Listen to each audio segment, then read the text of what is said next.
DJ Kanchan Raj Muzaffarpur. चढ़ल बाटे जब से जवानी ढोरिया तोहर नारी भई। चढ़ल बाटे जब से जवानी ढोरिया तोहर नारी भई। पता चलल ह तोहरे चलते गोवारा वाला हवा में मार भई। पता चलल ह तोहरे चलते गोवारा वाला हवा में मार भई। चढ़ल बाटे जब से जवानी ढोरिया तोहर नारी भइल।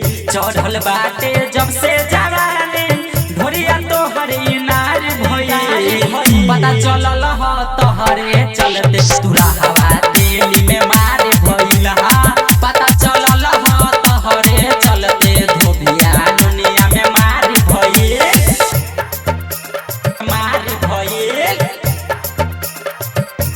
मार भइल। पता चलल ह तोहरे चलते डीजे कंचन राज मुजफ्फरपुर।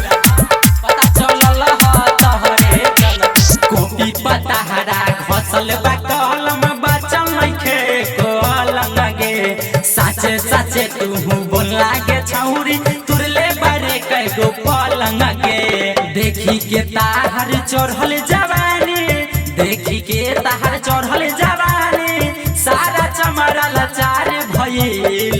पता चलल ह तोहरे चलते कानू पुरमी में मार भइल।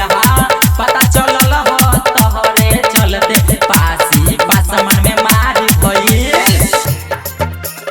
मार भइल मार भइल। पता चलल ह तोहरे चलते डीजे कंचन राज मुजफ्फरपुर। पता चलल ह तोहरे चलते कई बेर धरैले हलहरिया तिल में गावे के कई बेर बगैचा में। सोनुआ उपिंदरा के देत में के गोरी धराइल रहे तू धैचा में। तोहरे चलते इनरजीत मुंचुन तोहरे चलते रामजी उपिंदर सबका से देखार भइल। पता चलल ह तोहरे चलते धोबी तेली में मार भइल।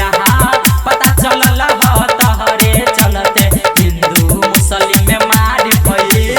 रिकॉर्डिंग स्टूडियो अनुमंडल चौक शिवहर।